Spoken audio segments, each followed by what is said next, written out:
আল্লাহ পাক তার প্রতি রহম করুন যে আমার এই কথাগুলোকে অন্যের কাছে পৌঁছে দিবে। নবীজির ভাষণ। এরপর নবীজি বলছেন, জেনে রাখো নিশ্চয়ই তোমাদের পরস্পরের, মুসলিমদের পরস্পরের সম্পদ, পরস্পরের রক্ত, পরস্পরের এই যে জান মাল ইজ্জত, এগুলো একে অপরের জন্য হারাম। মুসলিমদের পরস্পরের রক্ত, পরস্পরের ইজ্জত সম্মান একে অপরের জন্য হারাম, এর হানি করা একে অপরের জন্য হারাম। ঠিক যেমন আজকের এই দিন হারাম, এই শহর হারাম, এই মাসও হারাম।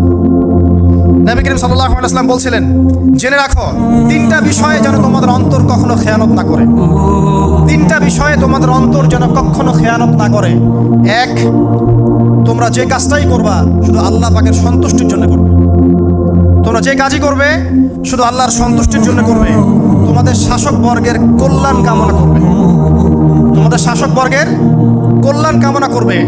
3 নাম্বার, মুসলিমদের জামাতকে আঁকড়ে ধরে রাখবে। মুসলিমদের ইউনাইটেড কমিউনিটিকে আঁকড়ে ধরে থাকবে। এই তিনটা বিষয় পালনের ক্ষেত্রে তোমাদের অন্তর যেন খেয়ানত না করে।